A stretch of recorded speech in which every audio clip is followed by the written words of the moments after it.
தமிழ்நாடு முதலமைச்சர் அவர்களுக்கும் மாண்புமிகு துணை முதலமைச்சர் அவர்களுக்கும் எங்களுடைய கரூர் மாவட்ட மக்களின் சார்பாக மனமார்ந்த நன்றியை இந்த நேரத்திலே தெரிவித்துக் கொள்கின்றோம். அதேபோல இந்த துயர சம்பவத்தில் கரூருக்கு வருகை தந்து கரூர் மக்களுக்கு ஆதரவான நிலையில் இருந்த அனைத்து அரசியல் கட்சியினுடைய தலைவர்களுக்கும் மாவட்ட மக்களின் சார்பாக நன்றியை இந்த நேரத்தில் நாங்கள் தெரிவித்துக் கொள்கின்றோம். யாராலும் எந்த சூழ்நிலையிலும் ஏற்றுக்கொள்ள முடியாத மிக மோசமான ஒரு துயர சம்பவம். ஏறத்தாழ என்னுடைய 50 ஆண்டுகால வயதில் 29 ஆண்டு காலம் பொது வாழ்விலே இருக்கின்றேன். 1996ஆம் ஆண்டு தொடங்கிய பொது வாழ்வு பயணம் இன்று வரை கரூர் மக்களோடு இரண்டர கலந்து அவர்களுக்கு தேவையான அத்துணை திட்டங்களையும் கேட்டு பெற்று செயல்படுத்துவதில் தொடங்கி படிக்கின்ற மாணவ செல்வங்கள் தொடங்கி அனைவருக்குமான ஒரு பொது நபராக மக்களிடத்தில் அன்பையும் மதிப்பையும் பெற்று ஒரு சிறப்பான பணிகளை முன்னெடுக்கக்கூடிய அந்த வேளையில் நம்முடைய கரூர் மாவட்டத்தில் இந்த ஒரு துயர சம்பவம் என்பது இதுவரை நடந்திராத ஒரு துயர சம்பவமாக நடந்திருக்கின்றன. எனவே இனி வரக்கூடிய நாட்களில் இதுபோன்ற ஒரு துயர சம்பவம் கரூர் மாவட்டத்தில் மட்டுமல்ல தமிழ்நாட்டில் எங்கும் நடைபெறாத அளவிற்கு அனைவரும் சேர்ந்து இதற்கான முயற்சிகளை நாம் முன்னெடுத்திட வேண்டும்.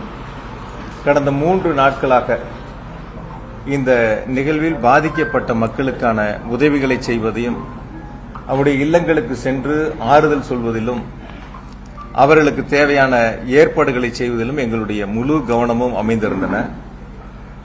முதலமைச்சருடைய உத்தரவின் அடிப்படையில் தேவையான அனைத்து உதவிகளையும் அவர்களுக்கு முழுமையாக செய்து கொடுக்கப்பட்டு ஏறத்தாழ முதலில் 116 பேர் பாதிக்கப்பட்டிருந்தார்கள். அதன் பிறகு இறப்புகளுடைய எண்ணிக்கை கூடிய நிலையில் 108 பேர் அந்த கூட்ட நெரிசலில் பாதிக்கப்பட்டு மருத்துவமனையில் சேர்க்கப்பட்டு சிகிச்சை முடிந்து வீடு திரும்பி இருக்கின்றார்கள். இப்பொழுது 5 பேர் கரூர் மாவட்ட அரசு மருத்துவக் கல்லூரி மருத்துவமனையிலும் 2 பேர் மதுரை அரசு மருத்துவமனையிலும் சிகிச்சை பெற்று வருகின்றார்கள். விரைவில் அவர்களும் பூரண குணமடைந்து வீடு திரும்ப வேண்டும் என்று வேண்டுகிறேன்.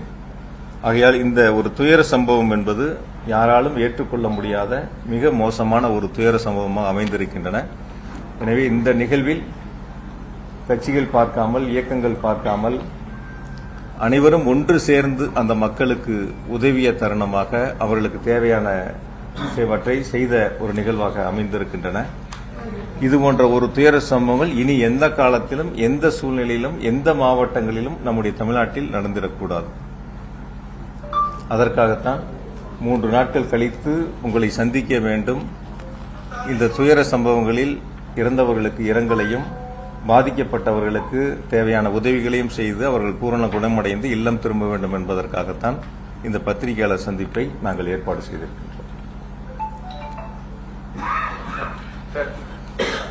தலைவர் விஜய் அவருடைய வீடியோல சொல்லும்போது மற்ற இடத்துல நடந்த கேம்பெயின் இந்த மாதிரியான சம்பவம் எங்கேயுமே நடக்கல, கரூர்ல மட்டும் ஏன் நடக்குது அப்படிங்கிற அந்த கேள்வியை முன்வச்சிருக்காங்க. உங்களுடைய பதில்?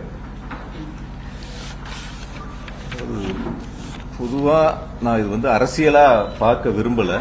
தயவு செஞ்சு ஒரு மனிதாபிமானத்தோட என்னை பொறுத்த வரைக்கும் கரூர்ல மொத்தம் 41 பேர் இறந்ததுல 31 பேர் கரூர் மாவட்டம். அது 27 குடும்பங்களை சார்ந்தவங்க. ஒவ்வொரு வகையிலையும் நான் நேரடியா அந்த குடும்பத்தோட தொடர்புள்ளவன். தொடர்ந்து ஒவ்வொரு குடும்பங்களோடும் நேரடியா நாங்க தொடர்புல இருக்கக்கூடியவங்க. நேற்று ஒரு இல்லத்திற்கு இரங்கல் சொல்றதுக்காக போயிருந்தோம். அந்த தம்பி சனிக்கிழமை இந்த கூட்டம், ஞாயிற்றுக்கிழமை பெண் பார்க்க போகக்கூடிய தம்பி. டிசம்பர் மாசம் அந்த தம்பிக்கு திருமணம். அவங்க குடும்பத்தில் ஒரு கோரிக்கை தேவை இருந்தப்ப என்னை சந்திச்சிருக்காங்க. நான் அவங்களுக்கான தேவைகளை ஏற்பாடு பண்ணி கொடுத்திருக்கேன். அந்த தம்பி எங்களுடைய முப்பெரும் விழாவிலேயே அந்த தம்பி பங்கெடுத்திருக்காரு, கலந்துருக்காப்ல.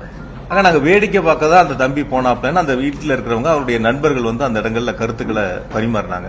அதனால இது ஒரு அரசியல் நிகழ்வாக இவங்க பண்ணாங்க அவங்க பண்ணாங்க, இவங்க மேல குற்றச்சாட்டு அவங்க மேல குற்றச்சாட்டுங்கிற அது போன்ற கருத்துக்களை நம்ம முன்னெடுக்காம இனி வரக்கூடிய நாட்கள் இது மாதிரி ஒரு துயர சம்பவங்கள் இருக்கக்கூடாது. ஏன்னா ஒவ்வொரு குடும்பத்திலையும் நம்ம நேரடியாக அவங்களோட பங்கெடுத்திருக்கிறோம், அவங்களோட அந்த நட்பு முறையில நம்ம இருக்கிறோம். அந்த துயர சம்பவங்கள் என்பது யாரால் 1.5 வயசு குழந்தை, 3 வயசு குழந்தை, 5 வயசு குழந்தை, இது மாதிரி இருக்கக்கூடிய ஒரு சூழல்ல ஒரு அரசியலா இது யாரும் பார்த்திட வேண்டாம். அரசியல் களத்துக்கு நம்ம அதுல போயிட வேண்டாம். வரக்கூடிய நாட்கள்ல இது மாதிரி எந்த அரசியல் கட்சியினுடைய கூட்டமா இருந்தாலும் இது போன்ற நிகழ்வு இல்லாத அளவிற்கு அது ஒன்று சேர்ந்து செய்ய வேண்டிய ஒரு பணி. முக்கியமாக அந்த இடம் வந்து ஒரு நெருக்கமான பகுதி. அந்த இடத்துல எப்படி கொடுத்தாங்க காவல்துறையினர் வந்து பல கூட்டங்களுக்கு இப்ப திருச்சியிலிருந்து நீங்களும் இங்க வருகை இருந்திருக்கிறீங்க. நிறைய பல ஆண்டுகளாக நீங்க தொடர்ந்து இதில் இந்த பணியில இருக்கிறீங்க. அவங்க கேட்ட இடங்கள் வந்து முதல்ல லைட் ஹவுஸ் கார்னர், அதுல எவ்வளவு பேர் நிக்கலாம்னு நீங்க சொல்லுங்க. அந்த லைட் ஹவுஸ் கார்னர் ஜங்ஷன்ல அது ஒரு டர்னிங் பாயிண்ட். அது அந்த இடத்துல திரும்புற இடம் தானே. அது அந்த திரும்புற இடங்கள்ல அந்த லைட் ஹவுஸ் கார்னர்ல எவ்வளவு பேர் நிக்க முடியும்னு பத்திரிகையாளர் நீங்க தான் உலகத்துக்கு சொல்லணும். மேலும் முக்கியமா பேருந்து நிலையத்துக்கு முன்னதாக அதே மாதிரி அடுத்து கேட்டது உழவர் சந்தை. உழவர் சந்தையில எவ்வளவு பேர் நிக்க முடியும் நீங்க பாருங்க. உங்களுக்கே தெரியும், இங்க இருக்கக்கூடிய எல்லா பத்திரிகையாளருக்கும் உழவர் சந்தையில எவ்வளவு பேர் கூட்டம் நிக்க முடியும், லைட் ஹவுஸ் கார்னர்ல எவ்வளவு பேர் நிக்க முடியுங்கிறது உங்களுக்கு நல்லா தெரியும். பார்த்துட்டு அதுக்கப்புறம் வேலுசாமிபுரத்துல எவ்வளவு பேர் நிக்க முடியுங்கிறத பாருங்க. இந்த 3 இடங்கள்ல எது அதிகமான நபர்கள் நிற்க முடியும், எது அதிகமான நபர்கள் கலந்து கொள்ள முடியும், பொதுமக்களுக்கு எந்தவித போக்குவரத்தும் இடையூறு இல்லாம எந்த இடங்கள்ல அந்த கூட்டம் நடந்தா மக்களுக்கு சிரமம் இல்லாம இருக்குங்கிறது நீங்களே ஒரு கணம் சிந்திச்சு பாருங்க. லைட் ஹவுஸ் கார்னர் கொடுத்திருந்தா ஒரு கால் பக்கத்துல அமராவதி ஆறு இருக்கு, இந்த பக்கம் பெட்ரோல் பங்க் இருக்கு, அது ஒரு திரும்புற இடம், நகர விட்டு வெளியே போற இடத்துல திரும்புற இடங்கள். அந்த இடங்கள் அந்த சந்திப்பு இருந்தா ஒட்டு மொத்தமா மாநகரம் முழுக்க ஒரு போக்குவரத்து நெரிசல் ஏற்பட்டிருக்கும். எனக்கு தெரிஞ்ச வரைக்கும் அந்த இடத்துல இருந்திருந்தா ஒரு அதிகபட்சம் ஒரு 7000 பேர் நிக்கலாம், 5000 இருந்து ஒரு 7000 பேர் நிக்கலாம். நீங்க உழவர் சந்தை கொடுத்திருந்தா ஒரு 3000 இருந்து ஒரு 5000 பேர் நிக்கலாம். சேர் போட்டாலே நம்ம அந்த இடத்துல ஒரு 2000 சேர் தான் போடுறோம். அது மாதிரிதான் கூட்டங்கள் ஏற்பாடு பண்றோம். பொதுவா ஒரு அரசியல் கட்சி கூட்டம் நடத்துறங்கிறது நாங்க நடத்தும் போது 1000 பேர் கலந்துகிட்டா அதுக்கான இடத்தை தேர்வு செய்வோம். 5000 பேர் கலந்துகிட்டா 80 அடி ரோட்ல போடணும்னு முடிவெடுப்போம். அப்போ ஒரு அரசியல் கட்சி எவ்வளவு கூட்டங்கள் வருகிறதோ அந்த இடத்தை தேர்வு செய்ய வேண்டியது அரசியல் கட்சியினுடைய கடமை. நாங்க இது வரைக்கும் அப்படிதான் பார்த்திருக்கோம். நாங்க முப்பெரும் விழா நடத்தினோம். இப்ப சமீபத்தில் செப்டம்பர் 17 எங்களுடைய தலைவர் அவர்கள் வருகை இருந்து சிறப்புரையாற்றினாங்க. அப்ப எவ்வளவு பேர் வருவாங்க? நாங்க ஒரு 2 லட்சம் பேர் 2 லட்சம் பேர் வருவாங்கன்னு எதிர்பார்த்தா 2.5 லட்சம் பேர் வந்தாங்க. அப்ப அந்த நிகழ்வு 2 லட்சம் பேர் வர்றாங்கன்னா அதற்கான வாகன நிறுத்துமிடம், அந்த கூட்டத்திற்கான அமர்ந்து கூட்டத்தை கேட்கக்கூடிய அளவிற்கான பிரச்சார இடங்கள், அந்த மாதிரி இடங்கள் நாங்க தனியார் இடத்தை தேர்வு பண்ணி அந்த இடத்துல அனுமதி கேட்டு வாங்கி அந்த இடங்கள் கூட்டங்கள் நடத்தணும். இப்ப வரக்கூடிய கூட்டங்கள் அந்த அரசியல் கட்சி எவ்வளவு கூட்டங்கள் என்பதை தாங்கள் தான் தீர்மானிக்கணும். அனுமதி கேட்கும்போது நாங்க 1000 பேர் கலந்துக்கிறேன்னு சொல்லுவதும் 2000 பேர் கலந்துக்கிறதும் ஓரளவுக்கு காவல்துறை அதை தீர்மானிக்கிறாங்க. எவ்வளவு பேர் வருவாங்கிறது தீர்மானிக்கிறாங்க. அதுக்கான பாதுகாப்பை காவல்துறை கொடுக்கறாங்க. இப்ப நீங்க நான் இப்போ முப்பெரும் விழா நடத்தினா நீங்க எல்லாரும் அந்த கூட்டத்துக்கு வந்திருந்தீங்க. அங்க வரக்கூடியவங்களுக்கு குடிநீர் பாட்டில் தொடங்கி பிஸ்கட்ல இருந்து என்ன அவங்களுக்கு தேவையோ, ஒரு கால யாராவது சுகர்ல இருந்தா கூட அவங்களுக்கு தேவையான வசதியில் அங்க ஏற்பாடு செய்யப்பட்டதை நீங்க பாத்தீங்க. நான் அது குறையா சொல்லல. தயவு செஞ்சு யாருமே பத்திரிகைகளை குறைகளா எடுத்துக்க வேணாம். நீங்க இதே வேலுசாமிபுரத்துல சம்பவம் நடந்து அடுத்த நாள் பாத்தீங்க. எனக்கு தெரிஞ்சு ஒரு 1000-2000 செருப்புகள் அங்க இருந்திருக்கும். ஒரு எம்டி தண்ணி பாட்டில் ஏதாவது ஒண்ணு அந்த இடத்துல இருந்துச்சா? நீங்க யாரும் பாத்தீங்களா? ஒரு குடிச்சா தண்ணி பாட்டில் எம்டி பாட்டில் கீழே தானே கிடக்கும். செருப்பு எப்படி கீழே கிடந்துச்சோ அதுதானே இருக்கும். வந்திருக்கக்கூடியவங்களுக்கு ஒரு குடிநீர் ஏற்பாடோ அல்லது அவங்களுக்கு தேவையான ஒரு பிஸ்கட்டோ அல்லது அவங்களுக்கு தேவையான வசதிகள் செய்வது அந்தந்த அரசியல் கட்சியினுடைய அவங்க தான் ஏற்பாடு செய்யணும். யாரு கூட்டம் நடத்துறாங்களோ அவங்க தான் ஏற்பாடு செய்யணும். இதை நான் குறைகளா சொல்லலை, திரும்பவும் சொல்றேன், அது குறைகளா சொல்லல.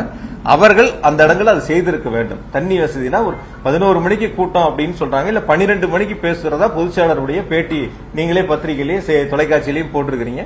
12 மணிக்கு நடக்க வேண்டிய கூட்டங்கள் 11 மணிக்கு வருகை இருந்திருக்காங்க. 10 மணில இருந்து வர ஆரம்பிச்சிட்டாங்க. என்னை பொறுத்த வரைக்கும் நான் கேட்ட வரைக்கும் விசாரித்த வரைக்கும் 4 மணிக்கு அந்த இடங்கள்ல ஒரு 5000 பேர் இருந்திருப்பாங்க அப்படின்னு தான் பொதுவான கருத்து.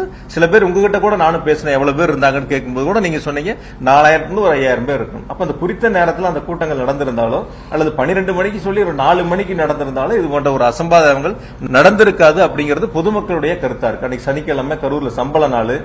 5 மணிக்கு டெக்ஸ்ல வேலை முடிச்சு சம்பளம் வாங்கக்கூடியவங்க, வேலைக்கு போறவங்க, ஒரு பில்டிங் வேலைக்கு போறவங்க, கொத்தனார் சித்தாள் வேலைக்கு போறவங்க கூட 5 மணி 6 மணிக்கு முடிச்சுட்டு சம்பளம் வாங்கிட்டு வீடுகளுக்கு செல்லக்கூடியவங்க அந்த இடத்துல பெருந்திரளா வருகின்றிருக்காங்க அப்படிங்கறதான் பொதுமக்களுடைய கருத்தா இருக்கு.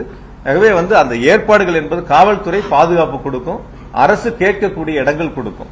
நான் இன்னும் கூட கொஞ்சம் நீங்க வெளிப்படையா பிராக்டிக்கலா பத்திரிகையாளர்கள் நீங்க இது மக்களுக்கு சொல்ல வேண்டிய கடமை உங்ககிட்ட இருக்கு. இப்ப அரசு கொடுக்க வேண்டிய இடங்கள் எவ்வளவு இருக்கு, எந்தெந்த இடங்கள், அந்த இடங்கள்ல கேட்கும்போது அரசு கொடுக்குது. இன்னும் கூட அது அரசியலா கூட சில நேரங்கள் எடுத்துக்கிறாங்க.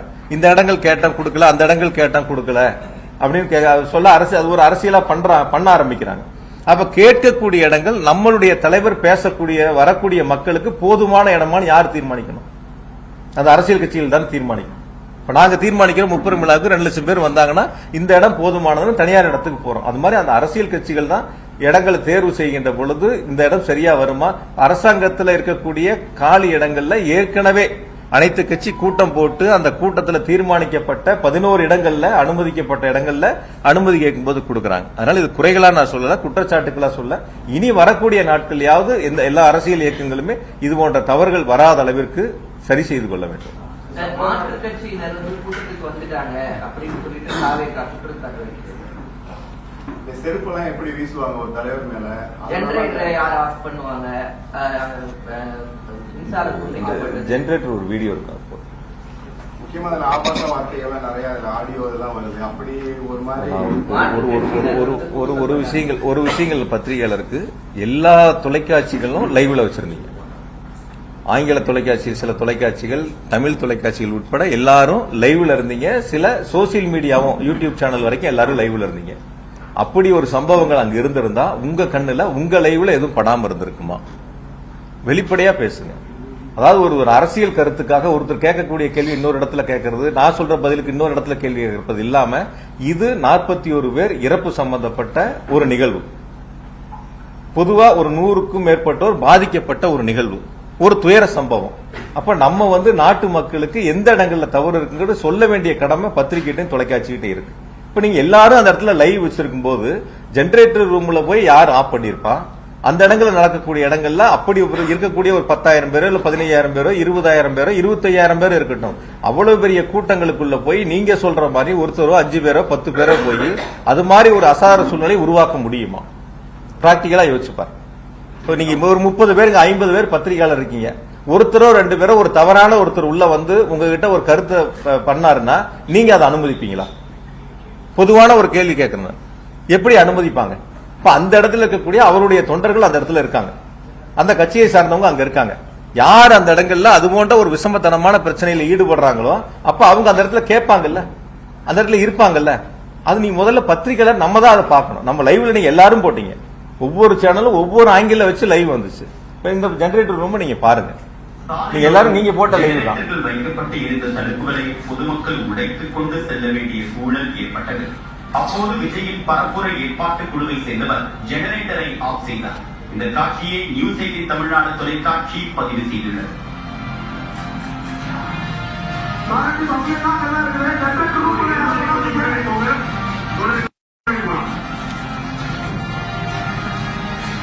அதாவது இந்த வீடியோ நீங்க பாக்குறீங்க, வெளியில நிக்கிற கூட்டம் இருக்கு. ஜெனரேட்டர் ரூம் சுத்தியும் பாதுகாப்பா தகர வச்சு அடைச்சிருக்காங்க. வெளியில கூட்டம் இருக்கு. கூட்ட நெரிசல் ஏற்படுகின்ற பொழுது அதை தாங்க முடியாம அந்த கும்பல் அந்த தடுப்புகளை உடைச்சு உள்ள வர்றாங்க.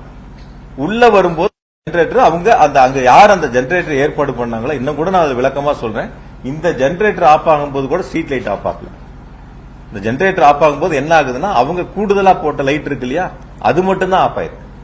எந்த இடங்களையும் அப்ப கூட இபி சப்ளை கட் ஆகல, ஸ்ட்ரீட் லைட் ஆஃப் ஆகல. அது நீங்க ரொம்ப தெளிவா பாருங்க. உங்களை மாதிரி இருக்கக்கூடிய தொலைக்காட்சிகள் தான் லைவ் பண்ணிருக்காங்க அந்த நேரங்கள்ல. அதுதான் நாங்க உங்ககிட்டையும் காட்டும். அப்ப அவங்க மக்கள் கூட்ட நெரிசல் அதிகமாகி அந்த இடங்கள்ல தாக்கு பிடிக்க முடியாம இன்னொரு இடங்கள் தேடி போகும்போது அந்த தடுப்பை உடைச்சு உள்ள போய் அதன் மூலியமா அது சப்ளை கட் பண்றாங்க. அதுக்கான நிகழ்வு அது அவங்களுடைய பொறுப்பு. அதுதான் அவங்க பார்த்திருக்காங்க. நீங்க இதுதான் நீங்களும் லைவ் பண்ணிருக்கீங்க. இதுல எந்த இடங்கள்ல யாராவது நீங்க பாருங்க, நீங்க பாத்தீங்கல்ல, அந்த கட்சியோட தலைவர் மேல செருப்பு வீசினது, அதுவும் அவர் சொல்லியிருந்தாரு. இதுவரைக்கும் 5 இடங்கள்ல கூட்டம் நடந்திருக்கு. இது போன்ற நிகழ்வுகள் எல்லாம் ஏற்பட. தம்பி அந்த வீடியோ கொஞ்சம். அதாவது நான் பார்த்தவரை, நான் கேள்விப்பட்ட வரைக்கும் உங்களுடைய எல்லா தொலைக்காட்சியிலையும் வந்த செய்திகளை பார்த்து சொன்ன கருத்துக்கள் பொறுத்தவரை பாதிக்கப்பட்டவங்க கீழே இருக்காங்க. பாதிக்கப்பட்ட ஒரு தம்பி தலையில கைய வச்சு கையை நீட்டி தனக்கான உதவிகளை கேட்கிறாரு. அது நீங்க பார்த்திருப்பீங்க. ஒரு தம்பி தண்ணி பாட்டில் உட்பட கீழே இருந்து கேட்கிறாங்க. அதை தொடர்ந்து பேச்சு போயிட்டு இருக்கு. தன்னுடைய கவனத்தை ஈர்ப்பதற்காக அது போன்ற சம்பவங்கள் பேச்சினுடைய துவக்கத்திலேயே இருக்கு. அந்த சம்பவங்கள் நடந்து சில நொடி கொஞ்ச நேரங்கள்ல தான் தண்ணி பாட்டில் அவங்களே எடுத்து கொடுக்கறாங்க. கேட்டப்ப அவங்களுடைய கவனங்கள் போகல. அதன் பிறகு ஒருத்தர் போய் சொல்லி தான் தண்ணி பாட்டில் அதுக்கப்புறம் எடுத்து கொடுக்கறாங்க. அது நீங்க பார்த்திருப்பீங்க. அதுல அந்த நீங்க அது லைவ்லயும் பாத்தீங்க, சில சேனல்ல அது லைவும் போட்டிருந்தீங்க, அது போடுங்க.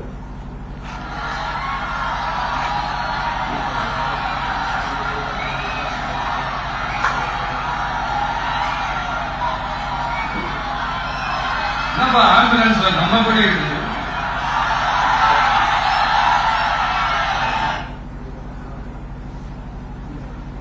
முழுசா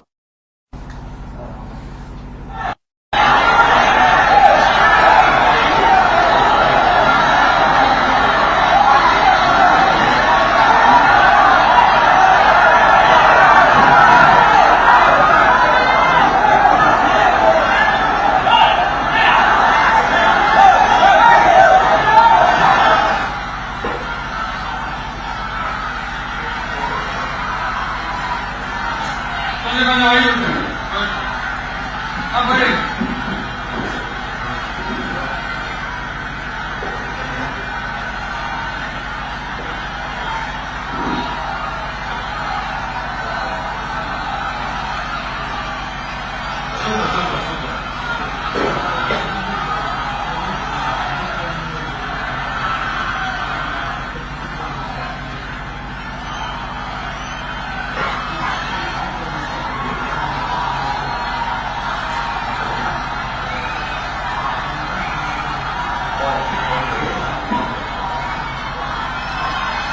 ஆம்புலன்ஸ் நம்ம படி இருக்குது.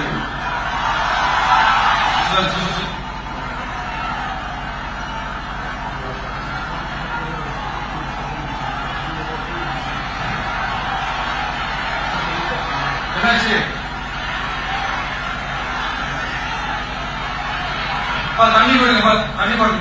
அதுல அந்த கீழ இருந்து அவங்க நீங்க பாத்துருக்கீங்க, இப்ப பாக்குறீங்கல்ல, கீழ இருந்து அவங்களுக்கான உதவிகளை கேட்கறாங்க. கீழ இருந்து உதவிகளை கேட்கறாங்க. அந்த உதவிகள் கேட்கும் போது யாரும் அதை கவனிக்கல. அதன் பிறகுதான் அவங்க கிட்ட வந்து சொல்லி அவங்க தண்ணி பாட்டில் எடுத்து கொடுக்கறாங்க. அது நீங்க போட்ட லைவ் தான், வேற யாரும் நாங்க யாரும் புதுசா போய் எடுக்கலையே. எல்லா தொலைக்காட்சிகளும் சோசியல் மீடியால போட்ட லைவ் தான் நாங்களும் இதுல இருந்து எடுத்திருக்கிறோம்.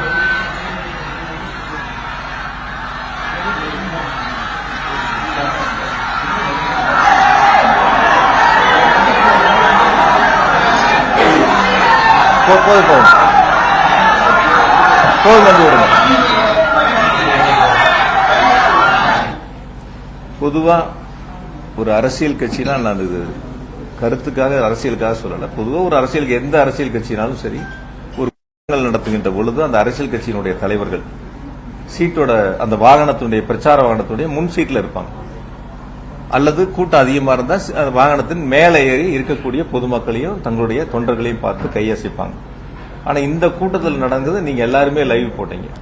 ஏறத்தாழ கூட்டத்திற்கு ஒரு 500 மீட்டருக்கு முன்னாடியே வந்து வாகனத்தின் உள்பகுதியில போயிட்டாங்க.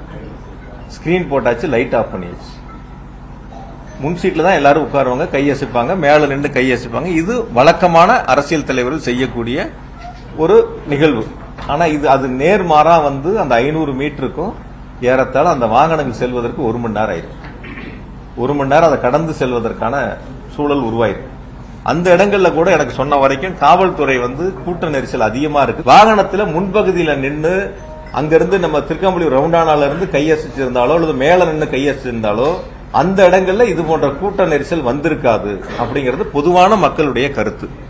ஆக எல்லா இருக்கக்கூடிய மக்களும் கூட்ட இடத்திற்கு வர வேண்டும் என்பதற்காகவே இது போன்ற ஒரு நிகழ்வு ஏற்பட்டதா என்பது பொதுமக்களுடைய ஒரு சந்தேகமா இருக்கு. தன்னை பார்க்க வேண்டியவங்க எல்லாரும் பொதுமக்கள் அந்த பொதுக்கூட்டம் நடக்கக்கூடிய இடங்களுக்கு வந்தாதான் சரியா இருக்கும். அது வரைக்கும் முன் சீட்ல இருக்கக்கூடியவங்க அந்த கூட்டத்துக்கு 500 மீட்டருக்கு முன்னாடி ஏன் வந்து வண்டிக்கு வாகனத்துக்கு உள்ள போகணும், ஸ்கிரீன் போடணும், லைட் ஆஃப் பண்ணணும்? இது ஒரு பொதுவான எதிர்மறையான கேள்விகள் இருக்கு. நான் இங்க இருக்கக்கூடிய பத்திரிகையாளர் எல்லாத்துட்டும் கேட்கிறேன், தொடர்ச்சியா எங்களுடைய இயக்கத்தின் சார்பில் பத்திரிகையாளர் சந்திப்பு நடத்தினாலும் இது மாதிரி கேள்விகள் இருக்கிறீங்க. சோசியல் மீடியாலே இது போன்ற கேள்விகள் இருக்கு. இதுவரைக்கும் யாராவது இந்த கூட்டம் நடத்தின அரசியல் கட்சியினுடைய தலைவர்கள், துணை 2ஆம் மட்ட தலைவர்கள், அடுத்த நிலையில் இருக்கக்கூடியவங்க யாருகிட்டயாவது ஒரு கேள்வி ஒண்ணு முன் வச்சிருக்கணும், இல்ல அவங்களாவது அதுக்கான விளக்கங்கள் சொல்ல முன் வந்திருக்கணும். ரெண்டும் எதுவுமே இல்ல. ரவுண்டானால அவர் மேல பஸ் மேல ஏறின்னு அவரு பார்த்துட்டு தான் போனாரு அப்படின்னு அந்த வீடியோ கூட ரவுண்டானா வரைக்கும் முன் வரிசையில நின்னவங்க, மேல நின்னவங்க ரவுண்டானால ஒரு இடங்கள்ல மேல ஏறி கையை காட்டிட்டு கீழே போறாங்க. ரவுண்டானா முடிஞ்சதுக்கு அப்புறம் கூட்ட அரங்கத்துக்கு போற வரைக்கும் ஏன் உள்ள போகணுங்கிறதான் பொதுமக்களுடைய கேள்வி. அப்ப அந்த வழி நெடுக நின்று 500 மீட்டர் தூரத்துக்கு நின்னவங்க முன் சீட்ல இருந்திருந்தாலோ மேல இருந்திருந்தாலோ அங்கேயே பார்த்துட்டு அப்படியே போயிருப்பாங்க, கூட்டத்துக்குள்ள வந்திருக்க மாட்டாங்க. தன்னோட வந்த 3-4,000 பேர் கூட்டமும் சேர்ந்து உள்ள வரும்போது தான் இது போல நெரிசல் ஏற்பட்டது. ஆக சில தினங்களுக்கு முன்பா அதிமுக கூட்டம் நடக்குது, ஒரு 15,000 பேர் வரைக்கும் அங்க கலந்திருப்பாங்க. அந்த கூட்டங்கள்ல எந்தவித பாதிப்புகளும் இல்லாம இருக்கு.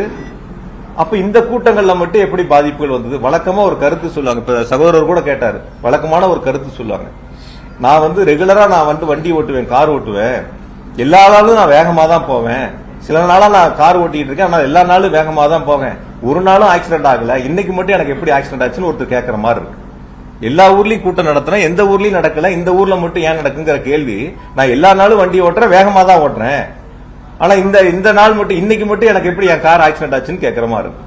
எல்லா ஊர்லயும் எவ்வளவு பேர் மயக்கம் அடைஞ்சாங்க, எவ்வளவு பேர் மருத்துவமனையில் அனுமதிக்கப்பட்டாங்க, விக்கிரவாண்டியில நடந்தப்ப இறந்தது, மதுரையில மாநாடு நடந்தப்ப இறந்தது, ஒவ்வொரு ஊர் வரையும் தெளிவா அரசின் சார்பில் விளக்கம் சொன்னாங்க.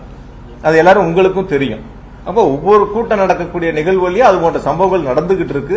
அதற்கு பிறகாவது சரி செய்யக்கூடிய ஒரு சூழலை உருவாக்கி இருக்கணும். அது உருவாக்காம இருந்திருக்காங்க. இனி வரக்கூடிய நாட்களையாவது அது சரி செய்யணும். தாவேக்கா அதை செய்யல, ஆனா காவல்துறையினர் இவ்வளவு கூட்டம் அதிகமாகுது, அந்த இடத்துல அவ்வளவு சதுர கிலோமீட்டர் பரப்பளவு தான் இருக்கு, கூட்டத்தை தடுத்திருக்கலாம், அது யாரும் பண்ணலன்னு அவங்களும் குற்றச்சாட்டு பண்ணிக்கிறாங்க. எல்லாரோட கேள்வியும் அதான் இருக்கு. அதாவது காவல்துறையினர் சொன்னது இப்ப நீங்க கேட்டீங்கல்ல, 500 மீட்டருக்கு முன்னாடியே அந்த வண்டி கூட்டம் ஆரம்பிக்கிற இடத்துலயே நிறுத்தி பேசலாம், ஓரளவுக்கு உள்ள போனா போதுமானதுன்னு சொல்லியும் அவங்க கேட்கல. நீங்க அந்த இடங்கள் வரைக்கும் போகணுங்கிறத, உள்ள போயே தீரணுங்கிறதுல அவங்க உறுதியா இருக்கும்போது காவல்துறை சொல்லியும் அவங்க கேட்டிருந்தா இது போன்ற சம்பவங்கள் வந்திருக்காது. காவல்துறையினுடைய எந்த பேச்சையும் அவங்க கேட்காம தான். நான் இன்னும் கூட கொஞ்சம் சொல்றேன், என்ன விசாரணை இருக்கு, இப்ப விசாரணை கமிஷன் விசாரிச்சுக்கிட்டு இருக்காங்க. முழுசா நான் இது சம்பந்தமான கருத்துக்கள் சொன்னா விசாரணை கமிஷனுடைய அந்த விசாரணை என்பது பாதிப்புக்குள்ளாகும். அதனால இது சம்பந்தப்பட்டது விசாரணை கமிஷன் முடியட்டும், தெளிவா அவங்களுடைய விசாரணையில் என்னங்கிறது முழுசா தெரிய வரும். அதனால அது சம்பந்தமான கருத்துக்களை சொல்றேன். இன்னும் கூட நேற்று என்கிட்ட பேசும்போது ஒரு பத்திரிகையாளர் நான் இடையில தற்செயலா சந்திக்கும் போது ஒரு கருத்தை ஒன்று சொன்னாங்க. பேசும்போது உங்க பெயரை சொல்லும் போதோ அல்லது உங்களுடைய பத்தி பாட்டு பாடும்போது செருப்பு வீச்சு வந்துச்சுன்னாங்க. அந்த மாதிரி ஒரு பாட்டு பாடும்போது ஒரு செருப்பு வீச்சு வந்துச்சுன்னாங்க. நீங்க எல்லாரும் அந்த வீடியோக்களை பாத்தீங்க.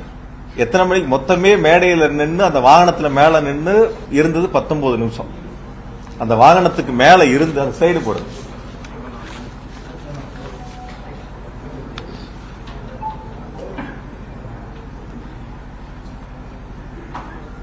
கொஞ்சம் ஜூம் பண்ணி காட்டு முடியுமா? அதாவது மேல வண்டிக்கு போன இதுல 3 நிமிஷம் 5 செகண்ட்ல இருந்து 3:31 வரைக்கும் என்னை பத்தி பேசிட்டு கடைசியா பேசுறேன்னு சொல்லி தேர்தல் வாக்குறுதி சம்பந்தமா பேச ஆரம்பிக்கிறாங்க.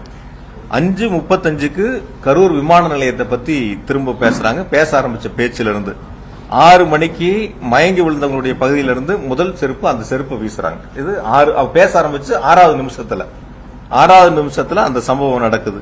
6:40க்கு திரும்ப 2வது ஒரு செருப்பு வீசுறாங்க. அதே இடங்கள்ல அந்த 6 நிமிஷத்துல 2வது ஒரு சம்பவம் நடக்குது. 7:12க்கு கூட வந்த அந்த அரசியல் கட்சியோட தலைவருடைய உதவியாளர் போய் இந்த மாதிரி நிறைய மயக்கம் போடுறாங்கன்னு பக்கத்துல போய் கருத்து சொல்றாங்க.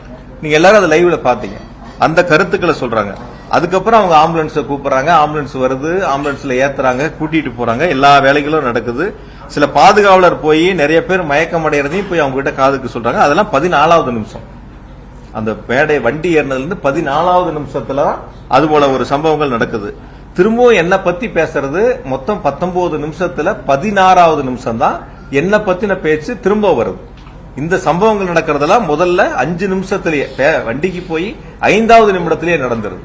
இப்ப எந்த நேரங்கள்ல எது நடந்துச்சு என்னங்கிறதே தெரியாம ஒரு சமூக வலைதளத்துல ஒரு சம்பவம் நடக்குது. அந்த சம்பவத்துக்கு யார் மீதாவது செய்யக்கூடிய தவறுகளை ஒத்துக்கொள்ளாமல் அல்லது செய்யக்கூடிய தவறுகளை சரி செய்ய வேண்டும் என்று முயற்சி எடுக்காமல் இந்த தவறுகளுக்கு அரசின் மீது, தமிழ்நாடு அரசின் மீது இந்த தவறுகளை திருப்பி விட வேண்டும் என்ற நோக்கத்தில் இதுபோன்று சமூக வலைதளங்களில் ஒரு சாரார் பரப்பி வருகிறார்கள். இது சம்பவம் எப்ப நடந்துச்சு, செருப்பு வீச்சு எப்ப நடந்துச்சு, என்னை பத்தி எப்ப பேசினாங்க, என்னை பத்தி 16வது நிமிடத்துல தான் பேச ஆரம்பிக்கிறாங்க. 19வது நிமிடம் கூட்டம் முடியுது. 19வது நிமிடத்துல கூட்டம் முடியுது. ஆம்புலன்ஸை பொறுத்த வரைக்கும் நேற்று ரொம்ப தெளிவா அரசு சார்பில் விளக்கம் கொடுத்திருந்தாங்க. 2 வாகனம் நாமக்கல்ல இருந்து கூடயே வருது. அந்த போட்டோ காட்டு. 2 வாகனம் நாமக்கல் கூட்டத்திலிருந்து 2 ஆம்புலன்ஸ் கூடயே வருது. உங்க லைவ் போட்டவங்க எல்லாத்துக்கும் லைவ்ல இருக்கும். இந்த வண்டி நாமக்கல்ல இருந்து கூடயே வருது 2 வண்டி. அந்த கட்சியை சேர்ந்த ஒரு மருத்துவர் தான் அந்த 2 வண்டிகளை ஏற்பாடு பண்ணி அங்கிருந்து கூட கொண்டு வர்றாங்க.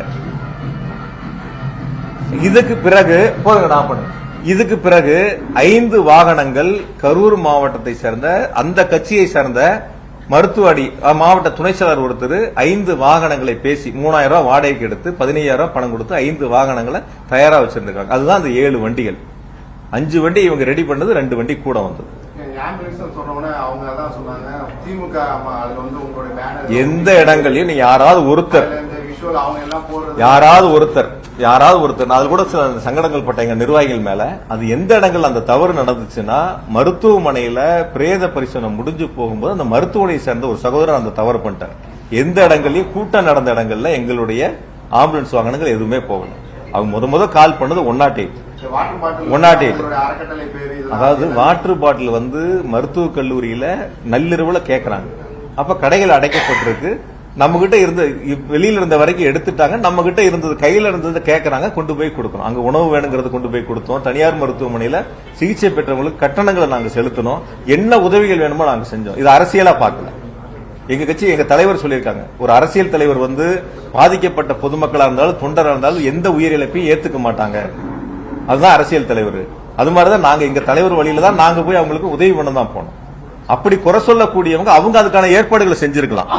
யாராவது குறை சொல்லி அரசியல் பேச நினைக்கிறவங்க அந்த வாட்டர் பாட்டில் ஏற்பாடு பண்ணிருக்கலாம். இல்ல அவங்களுக்கு தேவையான உதவிகளை நான் செய்யறேன் முன்னாடி நின்று நான் உங்களுக்கு தேவையான உணவுகளை ஏற்பாடு பண்ணேன் யாராவது ஒருத்தர் சொல்லியிருக்கலாமே. வெறுமனே வந்து பாக்குறேங்கிறது ஒவ்வொரு இதா இருக்கலாம். பட் அந்த மாதிரி குற்றச்சாட்டு சொல்லக்கூடியவங்க அவங்க அதுக்கான பணிகளை முன்னெடுத்து செஞ்சிருந்தாங்கன்னா அதுல நாங்களும் அதை ஏத்துக்கிறோம். அதுல எந்த விதமான மாற்று கருத்து இல்ல, எந்த விதமான சூழல் இல்ல.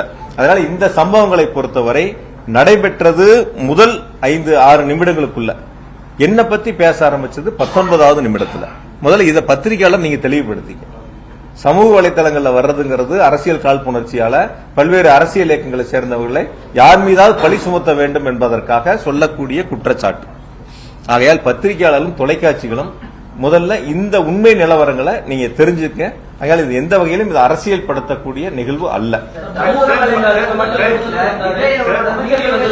ஒருத்தரா கேள்வி வீடியோல சொல்லியிருக்காரு சிஎம் சார் அப்படின்னு சொல்லி மென்ஷன் பண்ணி சிஎம் சார் மென்ஷன் பண்ணி அவர் சொல்றாரு அவரோட வீடியோ.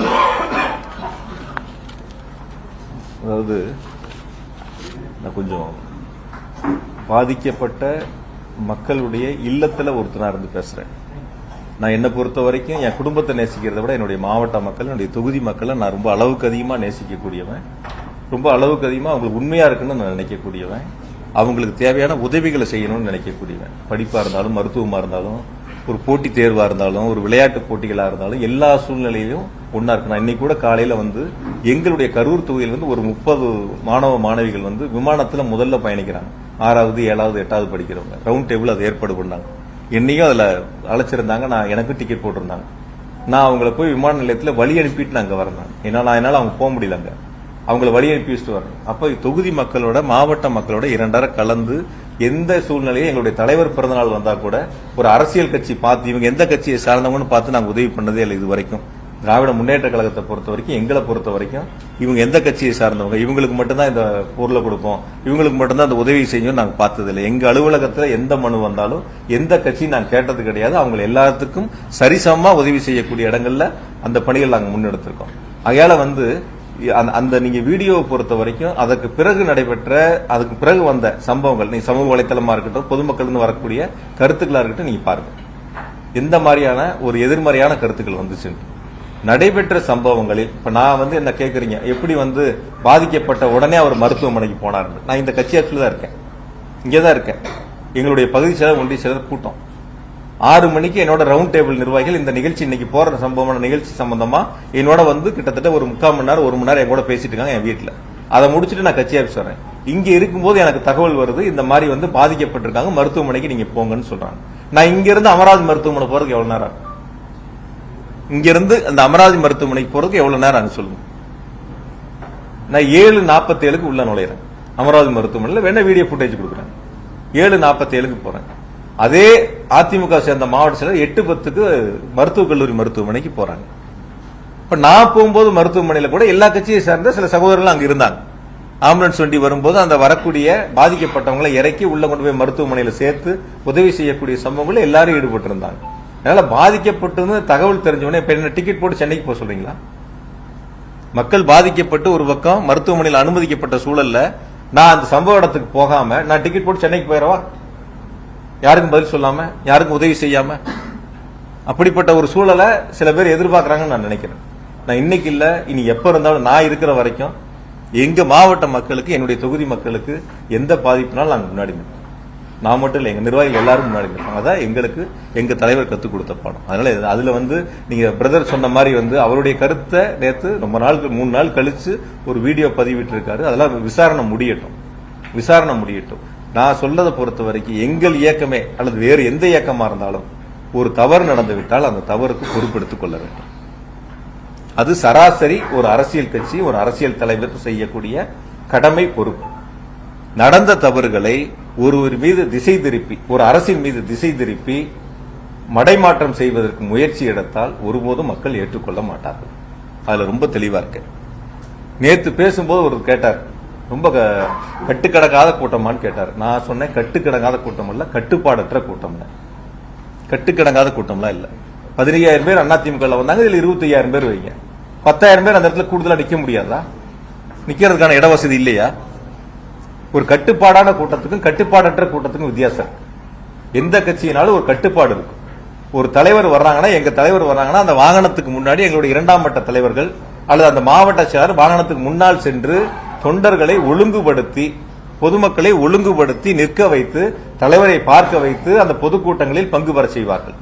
அது மாதிரி ஒரு சூழல் இதுல இருந்துச்சா? யாராவது பாத்தீங்களா? யார் சொல்லியாவது யாராவது கேட்டாங்களா? காவல்துறை சொல்லியாவது யாராவது கேட்டாங்களா? அந்த வாகனத்துக்கு முன்னாடி 2ஆம் மட்ட தலைவர்கள் யாராவது ஒழுங்கா வழிநடத்தி எடுத்துட்டு போனாங்களா? அதாவது 2 வகைகளா நீங்க பிரிக்கணும். ஒண்ணு, அரசு செய்ய வேண்டியது, ஒரு அரசியல் கட்சி நடத்தக்கூடிய மாநாடாக இருக்கட்டும், பொதுக்கூட்டமாக இருக்கட்டும், ஒரு கண்டன ஆர்ப்பாட்டங்களாக இருக்கட்டும், அரசு செய்ய வேண்டியது ஒரு வகை, அந்தந்த அரசியல் இயக்கங்கள் செய்ய வேண்டியது ஒரு வகை. அரசு செய்ய வேண்டிய கடமை சரியான நேரத்தில் சரியான முறையில் செய்திருக்கிறார்கள். அரசியல் இயக்கங்கள் செய்ய வேண்டிய கடமைகள் அந்த கூட்டத்தில் முழுவதுமாக செய்ய தவறியதால் ஒரு சிலது செஞ்சிருக்கலாம். என்கிட்ட கூட இன்னும் கொஞ்சம் கேட்டாங்க, அந்த கூட்டம் இருந்த அளவுக்கு ஒலிபெருக்கி இல்லைன்னாங்க. குறைவான ஒலிபெருக்கி தான் இருந்தது, பின்னாடி இருந்தவங்க பேசுறது கேட்கல, உள்ள வந்தாங்க. அந்த அரசியல் கூட்டங்கள்ல பேசுனது எவ்வளவு நேரம்? 19 நிமிஷம் வண்டியில இருந்தது. பேசுனது என்ன பொறுத்த வரைக்கும் அதிகபட்சம் ஒரு 10 நிமிஷம் இருக்கலாம்.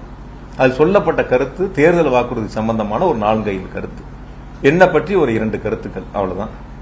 அதிகபட்சம் ஒரு 10 நிமிஷம் இருக்கும். எவ்வளவு நேரம் இருக்கும்? ஒரு 10ல இருந்து 12 நிமிஷம் இருக்கும். இதுதான் அந்த கூட்டங்களில் நடைபெற்ற பேச்சுக்கள். ஒரு அரசு செய்ய வேண்டிய கடமைகளை அரசு சரியாக செய்திருக்கிறது. நான் அப்படிதான் நினைக்கிறேன். எங்கிட்ட சொல்ல பகிர்ந்த மக்களும் அப்படிதான் சொன்னாங்க. அரசியல் இயக்கங்கள் செய்ய வேண்டிய கடமைகளை சரியாக செய்ய வேண்டும். அது என்ன பொறுத்த வரைக்கும் அந்த கூட்டங்கள்ல சரியா நடந்தது என்பதை நீங்க தான் தீர்மானிக்கணும். நீங்க அந்த களத்துல இருந்தீங்க, அங்கிருந்து நேரடியா பாத்தீங்க. பண்ணவர் கூட வேற ஒரு கருத்தை திணிக்க முயற்சிக்கிறாரு. பட் ஆனா அவர் அந்த கூட்டம் நடத்தின கட்சியை தான் சொல்றாரு. கூட்டம் நடத்தின கட்சி தான் சரியா ஏற்பாடு பண்ணலன்னு அவர் அந்த கருத்தை சொல்றாரு. ஆக எடுத்திருக்கக்கூடிய அந்த அவங்க உண்மை கண்டலுக்குள்ள அவங்க எடுக்கட்டும். கருத்துக்களை யாருனாலும் சொல்லி விசாரணை ஆணையத்தின் முன்பு அவங்களுடைய கருத்துக்களை சொல்லலாம். யார் சைடு தவறு இருக்கு, என்ன தவறுகள் இருக்குங்கிறத அந்த விசாரணை ஆணையத்துக்கு முன்னாடி போய் அவங்க கருத்துக்கள் சொல்லட்டும். ஆணையம் இறுதியா முடிவெடுக்கும். இல்ல அரசியல் நான் சொல்லல, அரசியல் ரீதியான்னு சொல்லல. அவங்களுடைய கருத்துக்களை அவங்க கேட்கறாங்க. கேட்ட 2-3 பேர்த்துக்கிட்ட எனக்கு பார்த்த ஒரு கருத்து, அவர் அந்த அரசியல் கட்சி சரியா செய்யலன்னு சொல்றாங்க. இன்னொருத்தர் வேறு விதமான கருத்துக்களை சொல்லி இருக்கலாம். அந்த கருத்துக்களை விசாரணை ஆணையத்தில் சொல்லும் போது அதற்கான ஆவணங்களை அவங்க கேட்கும்போது கொடுக்குறாங்கன்னு வச்சுக்கங்களேன். சரியா தவறான விசாரணை ஆணையம் தானே முடிவெடுக்கும். அதுல விசாரணை ஆணையத்தினுடைய இதுல நாங்க எதுவும் தலையிட முடியாது இல்ல. இப்ப நான் சொல்ற கருத்து அது சரியா இருக்காது இல்ல. அதனால அவங்க விசாரிக்கப்பட்ட உண்மையை கண்டறிவுக்குள்ள எங்கெல்லாம் போக வேண்டியதெல்லாம் போகாம விட்டாங்க. இங்க வந்திருக்காங்க, பரவாயில்ல, வரட்டும், சந்தோஷம், வரவேற்போம். அவங்களும் உண்மையை கண்டறிஞ்சு ஆணையத்திட்ட சொல்லட்டும், விசாரிக்கட்டும்.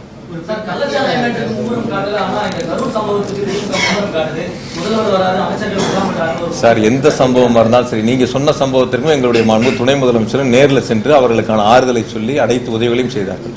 தமிழ்நாடு அரசை பொறுத்த வரைக்கும் யார் பாதிக்கப்பட்டாலும், எந்த சூழ்நிலையில் பாதிக்கப்பட்டாலும், எந்த தேசத்தில் பாதிக்கப்பட்டாலும் அரசு அவர்களுக்கு துணை நிற்கும். அதுல குறிப்பா முதலமைச்சர்கள் முன்னின்று அவர்களுக்கு துணை நின்று அவர்களை காப்பாற்றக்கூடிய இடங்கள்ல ஒரு பணிகளை முன்னெடுத்திருக்கின்றார்கள். அது எந்த மாநிலமா இருந்தாலும் சரி, எந்த நாட்டில் இருந்தாலும் சரி. வெளிநாடுகளில் பாதிப்பு இருக்கிற போது தமிழ்நாடு அரசு தான் முன்னாடி நிற்குது.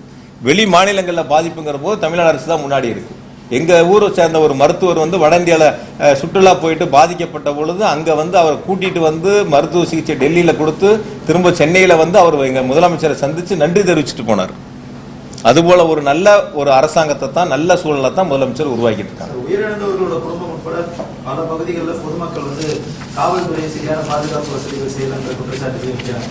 பேட்டிகள் மூலமா பார்த்துட்டு அதுதான் சார் நான் உங்ககிட்ட சொன்னேன். அதே சமூக வலைத்தளங்கள்ல பாராட்டக்கூடிய செய்திகள் இருக்கு. அதே சமூகம் நீங்க ஒரு செய்தியை மட்டும் பாக்குறீங்க, ஒரு செய்திகளை மட்டும் பாக்குறீங்க. சில அரசியல் இயக்கங்கள் தவறுதலாக அரசின் மீது குற்றச்சாட்டுகளை முன்னெடுக்க வேண்டும் என்று ஒரு மனப்பான்மையோடு எடுக்கக்கூடிய ஒரு சில செய்திகளை மட்டும், உங்களுக்கு தேவையான செய்திகளை மட்டும் எடுத்துக்கிறீங்க.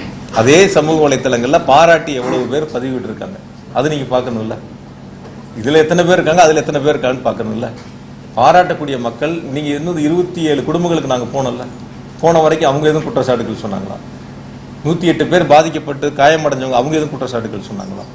அங்க இருக்கக்கூடிய மக்கள் நேரில் போனவங்க எதுவும் குற்றச்சாட்டுகளை சொன்னாங்களா? நான் கூட இன்னைக்கு காலையில பேசும்போது என்னுடைய நண்பர் ஒருத்தர் கேட்டார், யாரோ ஒருத்தர் சமூக வலைத்தளத்தில் பார்த்தேன் கத்தியில கிழிச்சிருந்தாங்கன்னு சொல்லிட்டு.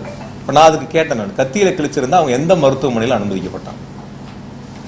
அப்போ அந்த சமூக வலைத்தளத்தில் வரக்கூடிய செய்தி, ஒருவர் ஒரு பாதிப்பு, ஒரு இரத்த காயம் ஏற்படுகிறது, ஒரு கத்தியில கிழிச்சிடுறாங்கன்னு சொன்னா ஏதாவது ஒரு மருத்துவமனையில், அரசு மருத்துவமனையோ தனியார் மருத்துவமனையோ ஏதாவது ஒரு இடத்துல ஒரு சிகிச்சைக்கு போயிருக்கணும்ல, போயிருக்கணுமா இல்லைங்களா? கைதான மாவட்ட செயலரோட மனைவியே சொல்றாங்க ஸ்ப்ரே அடிச்சாங்க அப்படின்லாம் அவங்களே ஸ்டேட்மெண்ட் கொடுக்குறாங்க. அதாவது 2 நாள் கழித்து அந்த ஸ்டேட்மெண்ட் எப்போ வருது? அன்னைக்கு பாதிக்கப்பட்ட அன்னைக்கு அதே மாவட்டத்துடைய மனைவி அந்த மருத்துவமனைக்கு வந்திருக்கலாம், பாதிக்கப்பட்டவங்களை பார்த்திருக்கலாம். 2 நாள் கழித்து தன்னுடைய கணவர் கைது செய்யப்படுகிறார் என்று தெரிந்தவுடன் அதற்கான கருத்துக்களை முன்னெடுக்கிறவங்க 2 நாட்கள் 3 நாட்கள் எங்க போனாங்க? நான் இன்னும் கூட கேட்கிறேன், சரி அப்படி சொல்லக்கூடிய அவருடைய மனைவி அதற்கான ஆவணங்களை நேரடியா விசாரணை கமிஷன்ல போய் சொல்லலாம். எந்த இடங்கள்ல நீங்க எல்லாரும் லைவ் போட்டீங்கல்ல, அப்படி யாராவது ஸ்ப்ரே அடிச்சிருந்தா அந்த லைவ்ல யாரோ ஒருத்தரோட லைவ்ல வரும்ல, உங்களுடைய லைவ்ல ஏதோ ஒரு சேனல் லைவ், ஏதோ ஒரு யூடியூப் லைவ்ல ஏதோ ஒரு இடங்கள்ல இருக்கும்ல, அது மாதிரி இருக்குல்ல. ஒரு தம்பி ஒருத்தர் பேசுவார் பாருங்க, அந்த வீடியோ போடுங்க. அவங்க அந்த ஆதாரங்களை கொண்டு போய் கொடுக்கட்டும், விசாரணை ஆணையம் விசாரிக்கட்டும். இந்த சம்பவங்களை பாருங்க. இது இது இது உங்களை மாதிரி ஒரு அவரை தூக்க முடியாமல் அள்ளி கொண்டு வருகிறார்கள். மிகவும் அவரது நிலைமை கவலைக்கிடமாக உள்ளன. ஒரு ஆம்புலன்ஸ் வசதியிலே, குடிநீர் வசதியிலே, இன்னொருவர் மயங்கி விழுந்து மிகவும் மோசமான நிலையில் வருகிறார். அவரை தூக்கி கொண்டு மிகவும் கஞ்சமான ஒரு நிலையில் தற்போது கொண்டு செல்கின்றார்கள். இன்னொருவர் மயங்கி விழுந்து மிகவும் மோசமான நிலையில் வந்துள்ளார்.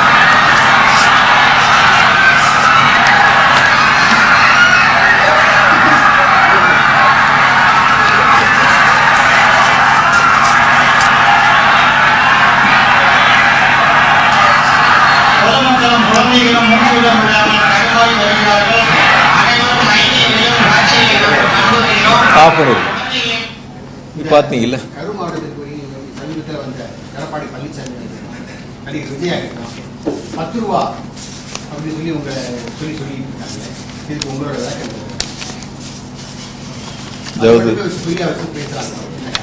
அதாவது அரசியல் ரீதியா கருத்துக்களை முன்வைக்க நினைச்சவங்க அது எடுபடலை.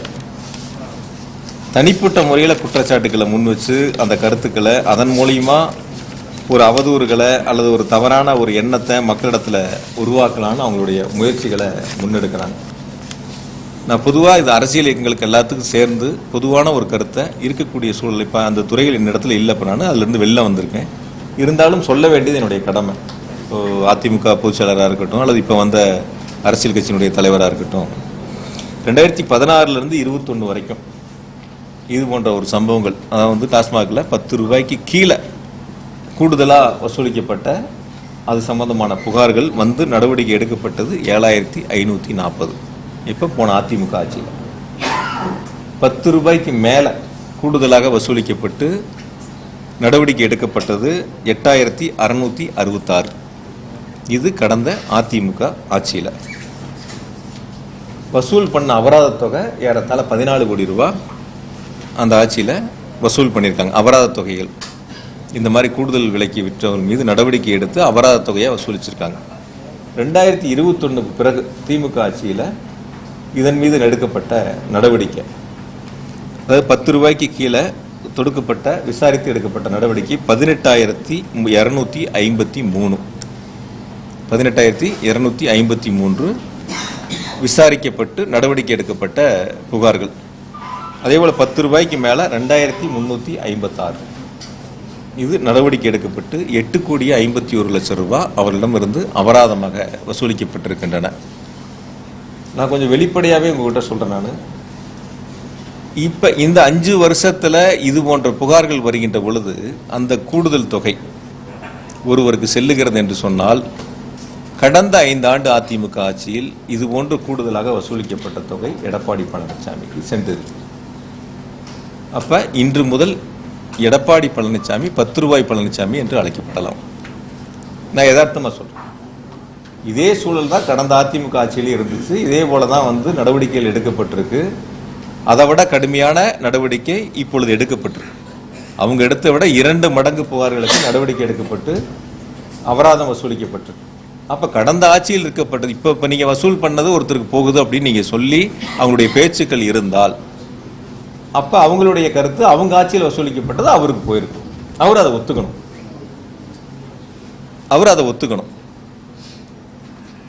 யாராவது ஒருவர் டாஸ்மாக்ல பணிபுரியக்கூடிய ஒரு எம்ப்ளாயி தொழிலாளி, நாங்க இது போன்ற சம்பவங்களில் எங்கள் இடத்துல இப்படி ஒரு தவறுகள் நடக்குது, கேட்கறாங்க, பண்றாங்க, யாராவது ஒருத்தர் புகார் சொன்னாங்களா? அரசியலுக்காக அரசின் மீது புழுதி வாரி தூற்ற வேண்டும் என்ற ஒரு தீய நோக்கத்தோடு எதிர்க்கட்சி தலைவர், அரசின் மீது குற்றச்சாட்டுகளை சொல்ல முடியாதவர், இது போன்ற ஒரு முன்னெடுப்புகளை எடுப்பதற்கு முயற்சி எடுக்கிறார். எனக்கு தெரியும், என்னை பற்றி என்னுடைய மக்களுக்கும், என்னுடைய தொகுதி மக்களுக்கும், மாவட்ட மக்களுக்கும் நான் எப்படிப்பட்டவன் என்று, எப்படி மக்களிடத்தில் பழகுகிறேன் என்று என்னுடைய தலைவருக்கு தெரியும். என்னுடைய குணங்கள் என்ன, என்னுடைய செயல்பாடுகள் என்னன்னு சொல்லி இவர் எனக்கு சான்றிதழ் கொடுக்க வேண்டியதில்லை. இவர் அப்படி இருந்தால் இவரே வழக்கு தாக்கல் செய்யலாம். இது போன்ற தவறுகள் நடக்குதுன்னு இவரே வழக்கு தாக்கல் செய்யலாம். அதுக்கு நீதிமன்றம் நடவடிக்கை எடுக்கும். அதை விட்டுட்டு பொதுவெளியில உண்மைக்கு மாறா தவறான ஒரு செய்தியை அவதூறு பரப்பக்கூடிய இடங்கள்ல அவர் முன்னெடுப்பாரு. அதுக்கு இன்னொரு அரசியல் கட்சி முன்னெடுக்கும். அதுக்கு ஒரு பாட்டு பாடுவாங்க. இதுல ஏதாவது ஒரு சம்பவம் தெரியுமா? அந்த பாட்டு பாடினவர் ஏதாவது இது மாதிரி இப்படி ஒரு சூழல் கீழே இருக்குன்னு ஏதாவது தெரியுமா? போன 5 வருஷம் என்ன நடவடிக்கை எடுத்தாங்கன்னு தெரியுமா? இந்த 5 வருஷம் என்ன நடவடிக்கை எடுத்திருக்குன்னு நேற்று பாட்டு பாடின அரசியல் தலைவருக்கு தெரியுமா?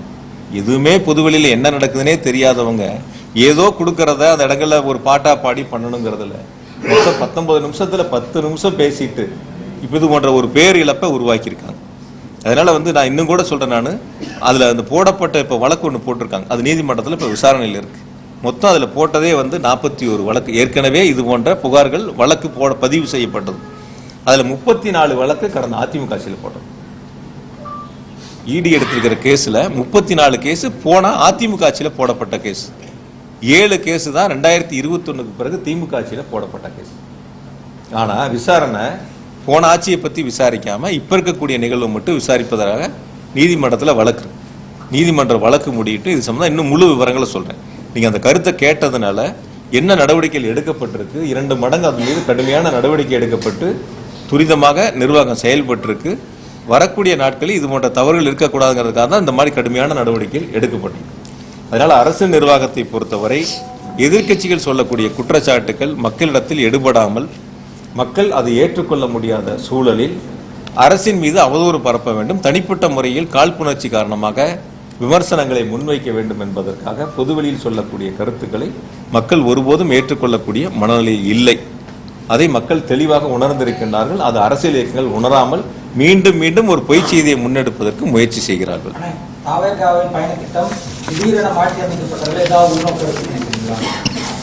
நிறைய பேர் இப்ப கேள்வி கேட்டப்ப கூட சொன்னேன் நான், இது நீங்க அவங்க கிட்ட கேட்கணும். ஏங்க திடீர்னு தள்ளி வச்சீங்க, ஏங்க 7 மணி நேரம் லேட்டா வந்தீங்க, ஏங்க 12 மணிக்கு பேசுறாருன்னு சொல்லி 3 மணிக்கு காவல்துறையில கடிதம் கொடுத்தீங்க, 7 மணி நேரம் காலதாமதம் எதனால 1 மணி நேரம் வாகனத்துக்கு உள்ள போய் அமர்ந்துகிட்டீங்க, எதனால லைட் ஆஃப் பண்ணீங்க, ஏன் கூட்ட நெரிசலுக்குள்ள வண்டியை கொண்டு போய் கட்டாயப்படுத்தி உள்ள கொண்டு போய் நிறுத்துனீங்க, கூட்ட நெரிசலுக்கு முன்னாடியே நிறுத்தி இருக்கலாமே, கூட்டம் ஆரம்பிக்கும் போதே சீட்டு வண்டியோட முன் சீட்லயோ அல்லது மேலேயே நின்று பொதுமக்களை பார்த்து கையாட்டி இருக்கலாமே, கையெச்சரிக்கலாமே, இதெல்லாம் ஏன் செய்யலன்னு அவங்கள பார்த்து கேட்க வேண்டிய கேள்வி, அதற்கு பதில் சொல்ல வேண்டிய கடமை பொறுப்பு அவங்களுக்கு இருக்கு.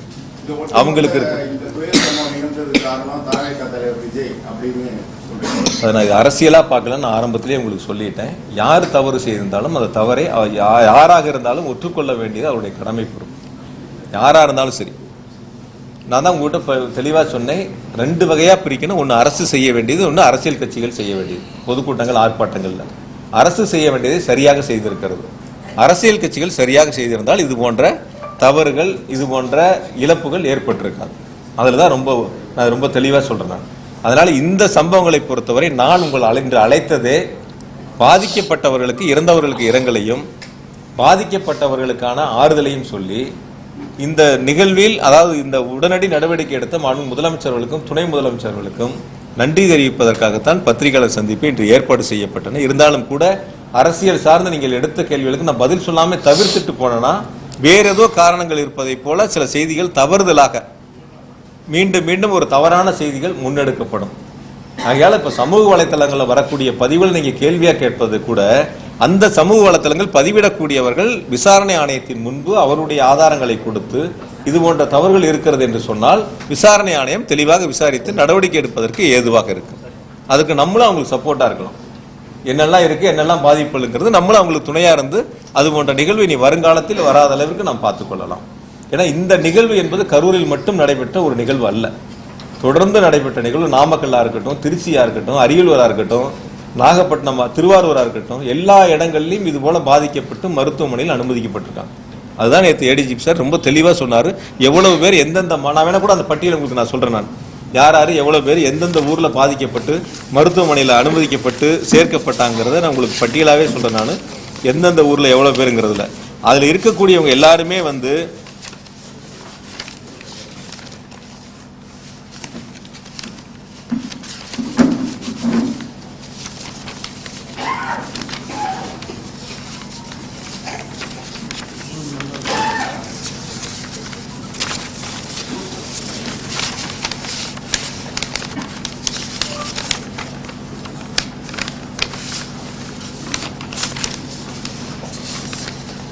நாமக்கல்ல 45 பேர் பாதிக்கப்பட்டு மருத்துவமனையில் சேர்க்கப்பட்டது. நாமக்கல்ல 45. இப்படி திருவாரூர் தொடங்கி மதுரையிலிருந்து உயிரிழப்புகள் வரைக்கும் தொடர்ந்து நடந்திருக்கு. அப்ப இது போன்ற ஒரு பாதிப்புகள் ஏற்படுறது எல்லா ஊர்லயும் நடந்திருக்கு. எந்த ஊர்லயும் நடக்கல. நான் தான் ஆரம்பத்திலேயே சொன்னேன்.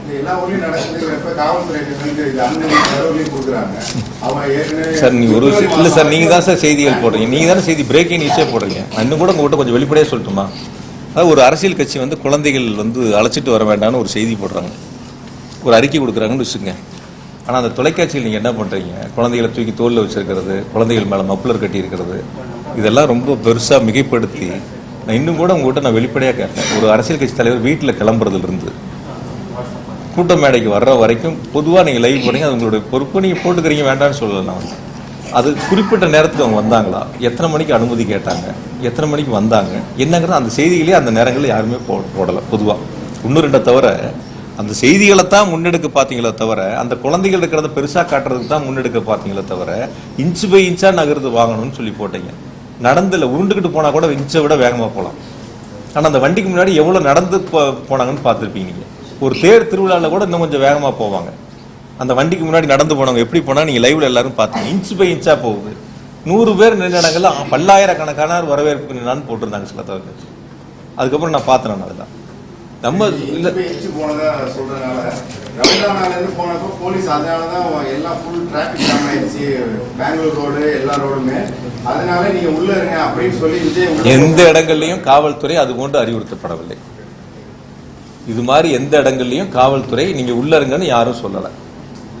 காவல்துறை சொன்னது ஒன்னே ஒண்ணு, அந்த கூட்ட நெரிசலா இருக்கு, உள்ள போக வேண்டாம், வாகனங்களை உள்ள எடுத்துக்கிட்டு போனா இன்னும் நெரிசல் அதிகமாகும், அதனால முன்னாடியே நிறுத்தி பேசலாம் தான் அவங்க சொன்னாங்க.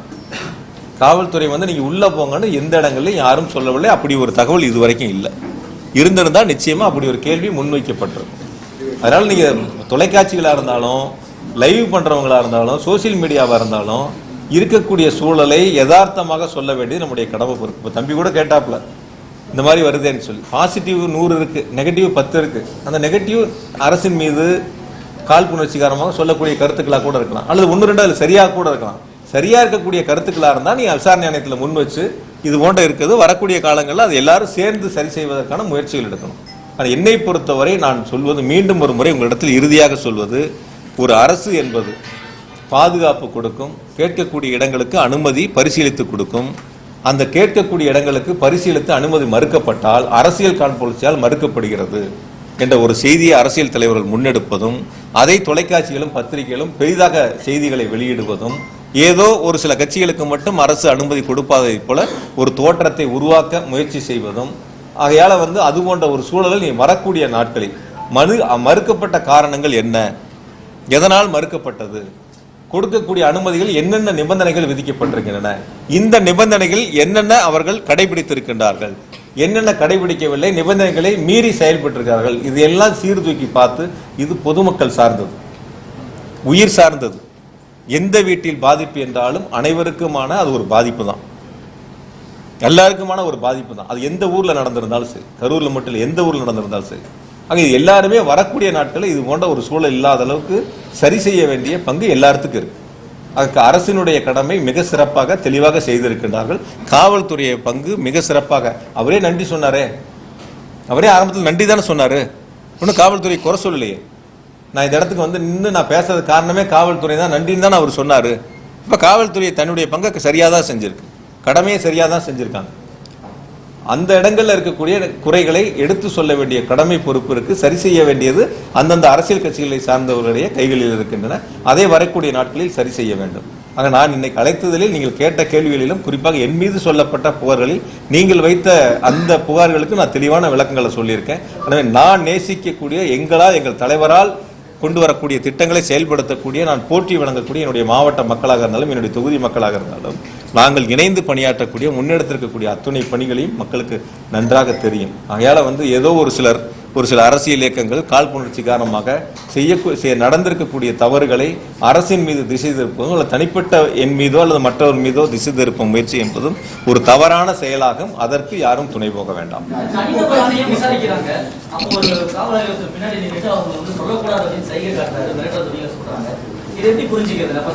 எனக்கு நீங்க சொன்ன வீடியோ நான் பார்க்கல, அது எந்த இடத்துல நடந்துச்சுன்னு எனக்கு தெரியல. அப்படியா, எனக்கு அப்படி இருந்துச்சுன்னா நீங்க எனக்கு அனுப்பிச்சு விடுங்க.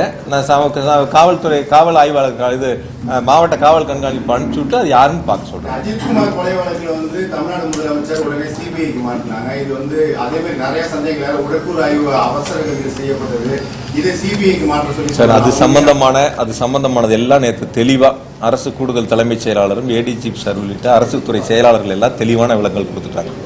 மிக தெளிவான விளக்கங்கள் நேற்று முழுவதுமாக கொடுக்கப்பட்டிருக்கின்றன. எனவே இன்று சொல்லப்பட்டிருக்கக்கூடிய கருத்துக்களில் நான் முன்வைத்திருக்கக்கூடிய நீங்கள் கேட்ட கேள்விகளில் மிக தெளிவான விளக்கங்கள் இருக்கின்றன. எனவே என்னை பொறுத்தவரை இனிமேல் வரக்கூடிய நாட்களில் எந்த தொலைக்காட்சிகளும் பத்திரிகைகளும் சீர்தூக்கி பார்த்து இடங்கள் ஒதுக்கப்பட்டதில் தொடங்கி பாதுகாப்புகள் வரை அரசினுடைய நடவடிக்கை சிறப்பாக இருக்கிறது என்பதையும் கவனத்திலே கொள்ள வேண்டும். எந்த அரசியல்கள் கூட்டம் நடத்தினாலும் அவருடைய பங்கு என்பதை சொல்ல வேண்டிய கடமை பொறுப்பும் உங்களிடத்தில் இருக்கின்றன. இந்த அரசு இதை செய்யும், அரசியல் கட்சிகள் இதை செய்ய வேண்டும், அந்த கடமைகள் சரியாக நடந்ததா என்பதை ஒரு விவாதமாக எடுத்துக்கூட நீங்கள் அதற்குடைய கருத்துக்கள் சொல்ல வேண்டியது உங்களுடைய பொறுப்பாக இருக்கலாம். ஆக நடந்திருக்கக்கூடிய சம்பவங்கள் ஒரு துயர சம்பவம். அந்த துயர சம்பவங்களில் இனி வரக்கூடிய நாட்கள் இது போன்ற துயரங்கள் இல்லாத அளவிற்கு அனைவரும் சேர்ந்து முன்னெடுக்க வேண்டும். எனவே மீண்டும் ஒரு முறை இப்படிப்பட்ட ஒரு துயர சம்பவத்தில் இரவோடு இரவாக கரூருக்கு வருகை வந்து ஆறுதலை சொல்லி அனைத்து நடவடிக்கைகளும் எடுப்பதற்கு பல்வேறு மாவட்டங்கள், திருச்சி மாவட்ட ஆட்சித்தலைவர், திண்டுக்கல் மாவட்ட ஆட்சித்தலைவர், பல்வேறு மாவட்டங்களிலிருந்து மருத்துவ குழுக்கள், அதற்கான முழு ஏற்பாடுகளையும் செய்த முதலமைச்சர் அவர்களுக்கும் துணை முதலமைச்சர் அவர்களுக்கும் மாவட்ட மக்களின் சார்பாகவும் எங்களது சார்பாகவும் நன்றியை இந்த நேரத்தில் தெரிவித்துக் கொள்கிறோம். அரசியல் இயக்கங்களை சார்ந்தவர்கள் வந்திருக்கின்றார்கள், நல்லெண்ணத்தோடு அவர்களுக்கும் இந்த நேரத்தில் நாங்கள் நன்றியை தெரிவித்துக் கொள்கின்றோம். இனி கரூர் மாவட்டம் என்பது இது போன்ற நிகழ்வு இல்லாத அளவிற்கு, தமிழ்நாடும் என்பது இது போன்ற நிகழ்வு இல்லாத அளவிற்கு அனைவரும் சேர்ந்து உருவாக்கப்பட வேண்டும். நிவாரணத்தை பொறுத்த வரைக்கும் சில நேரங்கள் நேற்று கூட சில நேரங்கள் சொன்னாங்க, பாதிக்கப்பட்ட அந்த கரூர் மாவட்டத்தில் 41 பேர்ல 10 பேர் வேறு மாவட்டங்கள், கரூர் மாவட்டத்தை சேர்ந்தவங்க இறந்தவங்க 31 பேர். 31 குடும்பங்களுக்கும் நாங்களே நேரில் சென்று இரங்கலை சொல்லி அவர்களுக்கான அந்த உதவித்தொகை முதலமைச்சர்கள் கொடுத்த 10 லட்சம் ரூபாய்க்கான அந்த நிதி உதவியை வழங்கிவிட்டு வந்திருக்கின்றோம். அதனால யாருக்கும் அதுல பாக்கி இல்லை. இப்போ காயமடைந்தவர்களுக்கு நேற்று 5 பேருக்கு கொடுத்துருக்கிறோம், மீதி இருக்கிறவங்களுக்கு இப்போ தயார் பண்ணிட்டு இருக்கோம். ஒரே ஒரு கேள்வி முக்கியமாக இறுதியா, இதற்கு முன்பு கரூரில் நடந்த சம்பவம் கள்ளச்சாராயம் மற்ற சம்பவத்தெல்லாம் அதிகாரிகள்லாம் மாற்றப்பட்டாங்க, அவர்கள்லாம் பணியிடை நீக்கம் இதெல்லாம்.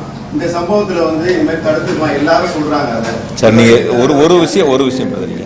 எல்லாரும் சொல்றாங்க, எல்லாரும் யாருங்க?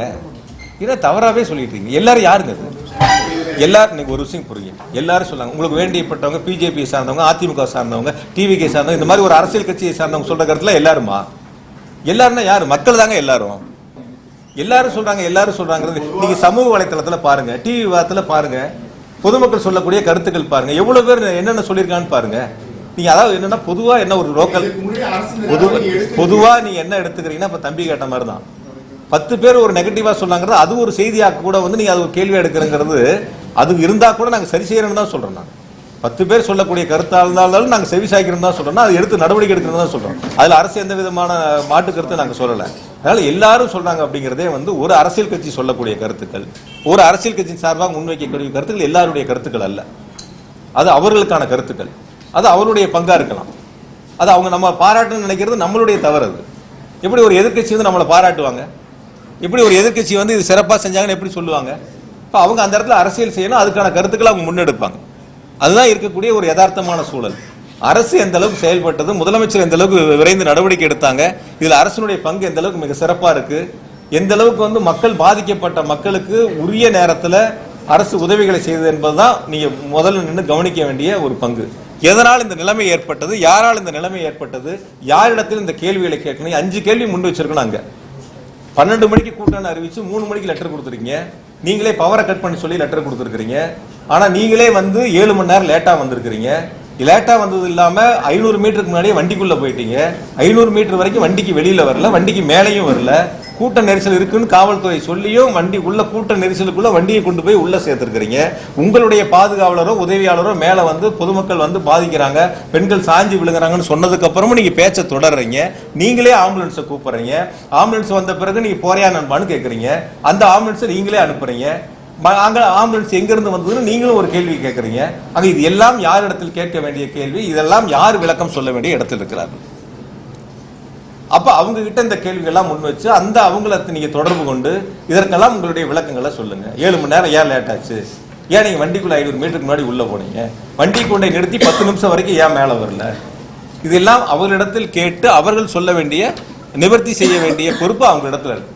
நான் இப்பொழுதும் இறுதியா சொல்றேன், அரசியலாக இதை எடுத்துக்கொள்ள வேண்டாம். யார் தவறு செய்தாலும் தவறு தான்.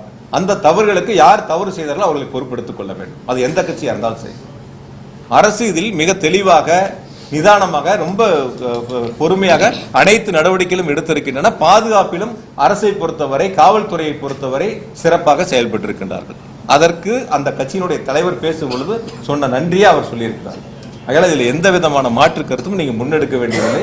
சமூக வலைத்தளங்களில் வரக்கூடிய ஒரு சில கருத்துக்களை வைத்து நீங்கள் கேள்விகளை முன்னெடுப்பது என்பது அது அவர்கள் சார்ந்த சில கருத்துக்களை, அந்த கட்சியை சார்ந்த சில கருத்துக்களை முன்வைக்க முயற்சி செய்கிறார்கள். அப்படி சொல்லக்கூடியவர்களும் விசாரணை ஆணையத்தில் அவருடைய கருத்துக்களை சொல்லி அதற்கான ஆவணங்களை சமர்ப்பித்தால் விசாரணை ஆணையம் இறுதி நடவடிக்கை எடுக்கும்.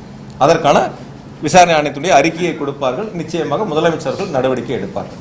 எனவே விசாரணை ஆணையத்தினுடைய அந்த விசாரணை நடந்து கொண்டிருக்கின்ற பொழுது அது சம்பந்தமான கருத்துக்களை முழுவதுமாக நான் முன்வைப்பது என்பது சரியாக இருக்காது. இருந்த போதும் கூட நீங்கள் கேட்ட கேள்விக்கு நான் பதில் சொல்லாமல் வெறும் கருத்துக்களை மட்டும் நன்றியை மட்டும் நான் சொல்லிட்டு போனா நீங்க கேள்வி கேட்டால் நான் பதில் சொல்லலை அப்படின்னு ஒரு தவறான ஒரு செய்தி வந்துவிடும் என்பதற்காக நீங்கள் கேட்ட கேள்விக்கு நான் பதில் சொல்லியிருக்கிறேன். மீதி விசாரணை ஆணையம் முடியட்டும். அதனுடைய அறிக்கை வந்த பிறகு முதலமைச்சர்கள் நிச்சயமாக நடவடிக்கை எடுப்பார்கள். நன்றி.